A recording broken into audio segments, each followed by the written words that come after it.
జై శ్రీరామ్. శ్రీమాత్రే నమః. శ్రీ గురుభ్యో నమః.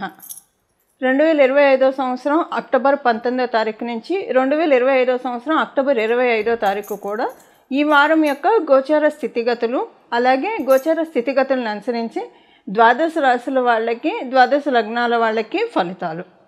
ముందుగా అసలు గోచారంలో గ్రహ గమనాలను గురించి ఏ ఏ రాశుల్లో గ్రహాలు స్థితిలో ఉన్నారో ప్రథమంగా పరిశీలిద్దాం. కర్కాటక రాశిలో దేవగురువైన బృహస్పతి వారి సంచారము, సింహరాశిలో కేతుదేవుని సంచారము, కన్యా రాశిలో మిడ్ ఆఫ్ ద జోడియాక్ సెంటర్లో, అంటే అన్ని రాశులకి సెంటర్ రాశి అయిన కన్యా రాశిలో దైత్యగురువైన శుక్రాచార్యుల వారి సంచారము, తులారాశి దైత్యగురువైన శుక్రాచార్యుల వారి రాశి అయిన తులారాశిలో రవి, బుధుడు మరియు మంగళ సంచారము. బుధుడు ఈ 25వ తారీఖు నుంచి తులారాశిలో నుంచి వృశ్చిక రాశిలోకి ఆయన ప్రవేశిస్తాడు. రాహుదేవుని సంచారము కుంభరాశిలో జరుగుతూ ఉంది. వక్రించిన శనీశ్వరుడు మీనరాశిలో సంచారము. అన్ని రాశుల్ని అతివేగంగా చుట్టి వచ్చే చంద్రభగవానుడు ఈ వారంలో ఆయన గ్రహగమనం 3 రాశుల్లో ఉన్నాయి. కన్యా రాశి మొదలుకొని వృశ్చిక రాశి వరకు, అంటే కన్యా, తుల, వృశ్చిక రాశులు, ఈ 3 రాశుల్లో ఆయన గోచారం సంభవిస్తుంది ఈ వారం. ఇవి ఈ వారం యొక్క గోచార గ్రహస్థితులు. ఈ వారం యొక్క గోచార గ్రహస్థితుల్లో ప్రత్యేకాంశాలు ఏవైనా ఉన్నాయా అంటే 2 ప్రత్యేకాంశాలు ఉన్నాయి. ఒకటి ఏంటంటే బుధ భగవానుడు రాశిలో దైత్య గురువైన శుక్రాచార్యుల వారి సంచారము, అలాగే శుక్రాచార్యుల వారి రాశిలో బుధ భగవానుడి సంచారము. కన్యా రాశిలో శుక్రదేవుని సంచారము, తులారాశిలో బుధ భగవానుని సంచారము. ఇది పరివర్తన యోగం పరివర్తన యోగం ఉంది ఈ వారము. అలాగే ఈ పరివర్తన యోగము రవి బుధులు కూడా కూడి ఉండడం వల్ల సూర్యనారాయణమూర్తి ఇక్కడ నీచను పొందే స్థానము, తులారాశి ఆయనకి నీచ స్థానం అవుతుంది. ఇది ఈ వారం యొక్క స్పెషల్. ఈ పరివర్తన యోగము ఏ ఏ ఇండికేషన్స్ మనకి కలగజేస్తుంది, ఏదైనా ప్రత్యేకతని సూచిస్తుందా ద్వాదశ రాశుల వాళ్ళకి అని అంటే డెఫినెట్గా ఒక ప్రత్యేకతని సూచిస్తుంది. అదేంటి, ఇప్పుడు యూనిక్గా అప్లై అయ్యే పాయింట్ అంటే ప్రతి రాశి వాళ్ళకి మళ్ళీ విడివిడిగా పాయింట్స్ ఉంటాయి వాళ్ళ రాశిని అనుసరించి, కానీ యూనిక్గా అప్లికేబిలిటీ ఉంటుంది, కొన్ని పాయింట్స్ ఉంటాయి. అవేంటో మొదటగా మనం చూద్దాం. అసలు ఈ పరివర్తన యోగము చాలా మంచిది. అంటే యాక్చువల్గా షష్టాధిపతి సప్తమ స్థానంలో, మనం కాలపురుషుడు కుండలిలో చూస్తే సప్తమాధిపతి షష్ఠ స్థానంలో. మామూలుగా అయితే ఇది అంత మంచిది కాదు, కానీ ఇక్కడ ఈయన దైత్య గురువైన శుక్రాచార్యులు అవ్వడం వల్ల, అలాగే ప్రస్తుతం మనకి అధిచారంలో గురుడు ఉండడం వల్ల దీనికి స్పెషల్ సిగ్నిఫికెన్స్ వచ్చింది. ఈ పరివర్తన యోగానికి స్పెషల్ సిగ్నిఫికెన్స్, ఒక విశిష్టాంశం ఆపాదించబడింది గురు భగవానుడు అతిచారంలో ఉండడం వల్ల. దీనివల్ల ఏమవుతుందంటే మెయిన్గా వివాహ ప్రయత్నాలు చేసే వాళ్ళకి చాలా మంచి చక్కటి శుభ సమయము. ఏదైనా ఇబ్బందులతోటి వివాహ ప్రయత్నాలు ముందుకు సాగకపోతూ ఉన్నా, అలాగే వివాహితులకి ఏవైనా వాళ్ళ జీవితాల్లో మనస్పర్ధలు ఉన్నా అవి తొలగిపోవడానికి, వివాహం సెట్ అవ్వట్లేదు, ఎన్ని చూసినా ఏదో ఒక కారణాల రీత్యా వెనక్కి వెళ్ళిపోతుంది అనుకున్న వాళ్ళకి అవుతుంది. అంటే మొత్తానికి చూస్తే కనుక వివాహానికి సంబంధించిన విషయాల్లో వివాహం కావడానికే కావచ్చు, అలాగే వైవాహిక జీవితం గడుపుతున్న వాళ్ళకి వాళ్ళ జీవితంలో ఉన్న ఏవైనా లోటుపాట్లు ఉంటాయి, అంటే స్పౌస్కి హెల్త్ ప్రాబ్లం అవ్వచ్చు, లేదా వీళ్ళిద్దరి మధ్య క్లాషెస్ కావచ్చు, లేదా ఏదైనా ఫైనాన్షియల్ మ్యాటర్స్లో ఇద్దరికి ఉన్న ఇబ్బందులు, ఇవన్నీ కూడా సెటరేట్ అయ్యే శుభ సమయం. ఇది మళ్ళీ మీ జన్మజాతకాన్ని అనుసరించి ఆధారపడి ఉంటుంది. కాకపోతే గోచారంలో ఉన్న ఈ బ్లెస్సింగ్, ఒకవేళ మీ జన్మజాతకం సపోర్టింగ్గా ఉంటే కనుక 70% రిజల్ట్స్ మీరు చూస్తారు. ప్రస్తుతం దశ అంతర్దశలు సపోర్ట్ చేస్తూ ఉంటాయి. సపోర్ట్ చేయకపోయినా 40% బెటర్మెంట్ అయితే మీరు డెఫినెట్గా చూస్తారు. ఇది వివాహానికి సంబంధించిన విషయాలు. ఇంకొక మేజర్ బ్లెస్సింగ్ ఎవరికి ఉందంటే బిజినెస్ చేసేవాళ్ళకి. అంటే ఇప్పుడు బిజినెస్లోకి ఎంటర్ అవ్వడానికైతే కరెక్ట్ కాదు, కానీ ఆల్రెడీ ఎవరైతే బిజినెస్, మీరు ఏ రకమైన బిజినెస్ అన్నా చేయండి, ఒక ఫ్యాన్సీ స్టోర్ ఉందా, లేదా ఆయిల్ అండ్ మైన్స్ బిజినెస్ ఉందా, ఇండస్ట్రీస్ ఉన్నాయా, ఏ రకమైన బిజినెస్ అయినా కావచ్చు. సో అది చిన్న మొదలుకొని పెద్ద అన్నీ ఇందులోకి వస్తాయి, రియల్ ఎస్టేట్ అన్నీ వస్తాయి. ఎవరైనా సరే బిజినెస్ చేస్తూ ఉన్న వాళ్ళకి ఇది చాలా మంచి శుభ సమయము. అంటే ఒకటేంటంటే మీ మీద మీకు ఒక నమ్మకం వస్తుంది. ఒక బిజినెస్ అంటే మనకిన చాలామందిని పెట్టుకునే వాళ్ళు కొంతమంది ఉంటారు. కొంతమంది ఏంటంటే కొంతమందితోటి వాళ్ళు నడుపుతూ ఉంటారు. సో ఏదైనా సరే బిజినెస్ ఒక ప్రౌడ్ మూమెంట్గా అయ్యే టైము బిజినెస్ చేసే ప్రతి ఒక్కళ్ళకి అప్లికేబిలిటీ అవుతుంది. మీరు ద్వాదశ రాశుల్లో ఏ రాశిలో అన్నా పుట్టండి, ద్వాదశ లగ్నాల్లో ఏ లగ్నాల్లో అన్నా పుట్టండి, 27 నక్షత్రాల్లో ఏ నక్షత్రానికి సంబంధించిన వాళ్ళైనా కావచ్చు. ఇది బిజినెస్ చేసే వాళ్ళకి అప్లికేబిలిటీ ఉంది. చాలా మంచి సమయము, యూనిక్గా అప్లికేబిలిటీ ఉండే పాయింట్. ఇక్కడ ఏంటంటే ఒక విషయం, కానీ ఇప్పుడు బిజినెస్ స్టార్ట్ చేయడానికైతే అనుకూలం కాదు, ఎవరికి అనుకూలం కాదు. కానీ చేస్తూ ఉన్నప్పుడు ఇది ఇందాక నేను చెప్పాను, కండిషన్ అప్లై. మీ జన్మ జాతకంలో ప్రస్తుతం టైం బాగా సపోర్టింగ్గా ఉంటే ఇదేమవుతుందంటే మొత్తం మీరు తీసుకోగలుగుతారు. సపోర్టింగ్గా లేకపోయినా 40% మీరు తీసుకుంటారు. ఇప్పుడు ఒక ఆపరేషన్ చేయాలంటే ముందు షుగరు, బీపీ ఇవన్నీ చెక్ చేసే కదా డాక్టర్ గారు చేసేది. మొత్తం అన్ని లెవెల్స్ చెక్ చేసే కదా చేసేది. చేస్తేనే అప్పుడే ఆ వైద్యం వాళ్ళకి అనుకూలంగా ఉంటుంది. సో అలాగే అంటే అబ్జర్వ్ చేసుకుంటుంది వైద్యాన్ని శరీరం. అలాగే మీ ఆస్ట్రో బాడీ కూడా యోగాన్ని అబ్జర్వ్ చేసుకోవాలంటే ఇప్పుడు మీకు ఒకవేళ బాగా ఉందనుకోండి, మంచి మహర్దశలో ఉంటే డెఫినెట్గా మొత్తం మీరు బ్లెస్సింగ్ తీసుకోగలుగుతారు. లేకపోయినా 40% బ్లెస్సింగ్ మీకు డెఫినెట్గా వస్తుంది. ఇది యూనిక్గా ఈ ఈ ఈ వారం అందరికీ అప్లికేబిలిటీ ఉండే పాయింట్ యూనిక్గా ఉండేది. ఇప్పుడు ప్రతి రాశి వాళ్ళకి విడివిడిగా ఎలాంటి ఈ వారం యొక్క గోచార గ్రహస్థితులు, అలాగే ఈ పరివర్తన యోగము ఎలాంటి ఒక డెఫినెట్గా ఒక పాయింట్ ప్రతి ఒక్కరికి సిగ్నిఫై చేస్తుంది. ఈ పాయింట్ ఏంటో కూడా మనం చూద్దాం. ఇప్పుడు ధనుసు రాశి, ధనుసు లగ్నాల్లో పుట్టిన వాళ్ళకి ఈ వారము మీకు పరివర్తన యోగము. మొదట మనం అది మాట్లాడుకుంటే మీకు దశమ లాభస్థానాల్లో ఏర్పడుతూ ఉంది. మీకు లాభాధిపతి దశమ స్థానంలోకి వెళ్తున్నాడు, దశమాధిపతి లాభస్థానంలోకి వస్తున్నాడు. ద్వాదశ రాశుల్లో హై బెనిఫిట్ ఉన్న వాళ్ళలో కన్యారాశి వాళ్ళు ఒకటి, నెక్స్ట్ ధనుసు రాశి వాళ్ళు, సందేహమే లేదు.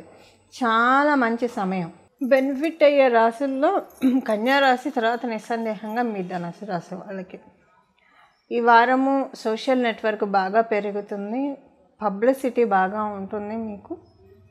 అలాగే అందరు గుడ్ బుక్స్లో ఉంటారు, రికగ్నైజేషన్ చాలా బాగా ఉంటుంది, స్టేటస్ పెరిగే టైం ఇది.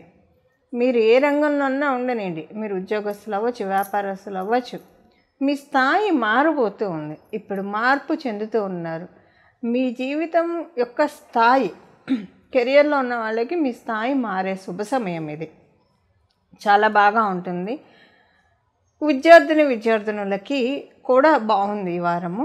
అంటే స్థాయి మారడం అంటే ఎక్కువగా ఇది మెయిన్గా ఇది అప్లికేబిలిటీ అయ్యేది ఏదన్నా ఉద్యోగం చేసే వాళ్ళకి, వ్యాపారం చేసే వాళ్ళకి ఇది అప్లికేబిలిటీ ఉంది. అలాగే మీరు విద్యార్థినులు అయితే మీ తల్లిదండ్రుల వాళ్ళ స్థాయి మారుతుంది, అలా మీకు అప్లికేబిలిటీ ఉంటుంది. మీరు గృహిణీలు అయితే ఎవరైతే వర్కింగ్ చేస్తున్నారో వాళ్ళ స్థాయి పొజిషన్ మారుతుంది. ఏదైనా మీ స్టేటస్ పెరగబోతూ ఉంది ఈ వారం నుంచి. మీరు ఎప్పటి నుంచో అనుకున్న పనులు అవ్వట్లేదు, అనుకున్న పనులు అవుతాయి. ఆనందం కలిగించే సంఘటనలు కొన్ని కనీసం ఒక 3 చూడడానికి ఛాన్స్ ఉంది. మీ జన్మజాతకం సహకరిస్తే 3 ఖచ్చితంగా చూస్తారు. ఒకవేళ మీ జన్మజాతకం సహకారంగా లేకపోతే 1 చూస్తారు. మీకు ఆనందాన్ని కలిగించే సంఘటన ఈ వారం కావచ్చు, లేదా పై వారంలో కావచ్చు. ఈ 2 వారాల్లో ఎప్పుడైనా ఒకసారి చూస్తారు మీరు. మీ జన్మజాతకం బాగా ఉంటే 3 సార్లు కూడా చూడటానికి చక్కటి అవకాశం ఉంది. ఉద్యోగస్తులకైతే సూపర్బ్ టైం అని చెప్పచ్చు. చాలా అంటే ఉద్యోగస్తులు అని చెప్పడం కూడా తప్పు. ఇద్దరికి, వ్యాపారస్తులకి ఉద్యోగస్తులకి ఇద్దరికి కూడా చాలా మంచి శుభ సమయం, చాలా బాగా ఉంది. ఇప్పుడు నేను చెప్పాను కదా స్థాయి మారుతుందని చెప్పి, స్థాయి మారుతుంది నేను ఆల్రెడీ చెప్పాను ఉద్యోగస్తులకి, వ్యాపారస్తులకు. కానీ ఇలాగా మీకు చాలా చక్కగా ఉంది. మీరు గృహ నిర్మాణాలు చేపట్టడానికి, అంటే ఇల్లు కొనాలన్నా, అమ్మాలన్నా, స్థలాలు కొనాలన్నా, అమ్మాలన్నా మీకు ఈ వారం అనుకూలంగానే ఉంది. వివాహ ప్రయత్నాలు చేయడానికి అనుకూలంగా ఉంది. విద్యార్థినులకి అనుకూలమైన సమయము.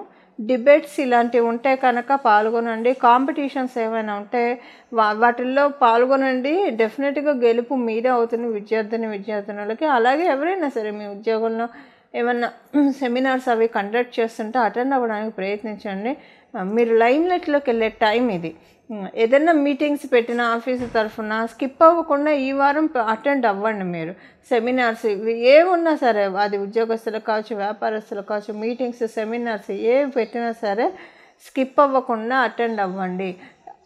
ఇది మీకు బ్లెస్సింగ్స్ని కలగజేస్తుంది. మీ గురించి అవతల వాళ్ళకి తెలిసే శుభ సమయం. నేచర్, డెస్టినీ మీ మీద లైమ్ లైట్ త్రో చేస్తూ ఉంది. మన వంతు ప్రయత్నం ఇలాంటివి ఏమైనా కండక్ట్ అవుతూ ఉంటే వాటికి పాల్గొనండి. అందరికీ ఇలా కండక్ట్ అవ్వాలని ఉండదు. అప్పుడు నేచర్ ఎలా ఇవ్వాలో అలా ఇస్తుంది. ఒకసారి మనకి ఒకటి రిజర్వ్ అయ్యి ఉంటే అది ఏదో ఒక రకంగా మనకి వస్తుంది, రాకుండా అయితే ఉండదు.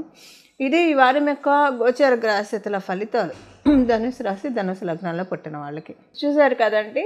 ఇప్పుడు దీనికోసం ఈ వారం చేసుకోవాల్సిన పరిహారం ఇప్పుడు నేను ఇందాక చెప్పినట్టు, మొదట్లో చెప్పినట్లు, ఒకవేళ మీకు జన్మజాతకం అనుకూలించకపోయినా ఇది 40% వస్తుంది. బట్ ఈ రెమెడీ చేసుకుంటే 50% మీరు తీసుకోవచ్చు. ఒకటి 50 to 60% తీసుకోవచ్చు బాగా ఉన్న వాళ్ళకి. ఇది కాంక్రీట్. ఒక్కొక్కసారి మనకి ఎవరికైనా యోగాలు వచ్చినప్పుడు అవి నిలబడాలి కదా.